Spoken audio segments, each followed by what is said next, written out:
اب فرض کیا ہوتا ہے؟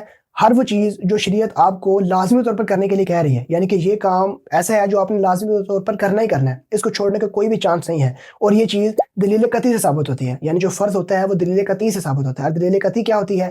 کہ وہ دلیل جس میں کسی قسم کا بھی کوئی شک و شبہ نہ ہو۔ اب اس میں قرآن مجید اور تواتر احادیث آتی ہیں، یعنی کہ قرآن مجید سے اگر کوئی حکم نکلا ہوا ہے تو وہ لازمی طور پر ہمیں کرنا ہی پڑے گا، یا جو تواتر حدیث سے کوئی حکم ثابت ہے تو وہ بھی ہمیں لازمی طور پر کرنا ہی ہوگا۔ اب متواتر یا تواتر کیا ہوتا ہے؟ یعنی کہ اس سے مراد یہ ہے کہ ہر دور کے اندر اتنے کثیر لوگوں نے ان چیزوں کو روایت کیا ہے کہ جن کا جھوٹ پر اتفاق ناممکن ہو، یعنی کہ ہر دور میں بہت سے لوگوں نے ان کو روایت کیا، اور ان کی روایت سے چیز جلدی چلتی ہم تک پہنچی ہے۔ قرآن مجید بھی ایسی ہے اور تواتر حدیث بھی ایسی ہیں، اور اس کے اوپر عمل کرنا شریعت نے آپ کے اوپر لازم قرار دی ہے۔ اگر آپ اس کو چھوڑیں گے تو آپ کو گناہ ہوگا، اور اگر آپ اس کو کریں گے تو آپ کو ثواب ہوگا۔ اور اس کی مثالیں کون کون سی ہیں؟ کہ جتنے بھی ارکان ہیں اسلام کے اندر، یعنی کہ بڑے بڑے جتنے بھی اسلام کے پلرز ہیں، جس میں نماز، روزہ، زکوٰۃ، یہ ساری کی ساری چیزیں ہمارے اوپر فرض ہیں، یعنی کہ ان کی بجا آوری ہمارے اوپر لازم ہے۔ اور اگر کوئی شخص ان کا انکار کر دیتا ہے، یعنی کہ وہ فرض کو ماننے سے انکار کر دیتا ہے، تو پھر وہ کافر ہو جاتا ہے، یعنی کہ پھر وہ دار اسلام سے خارج ہو جاتا ہے۔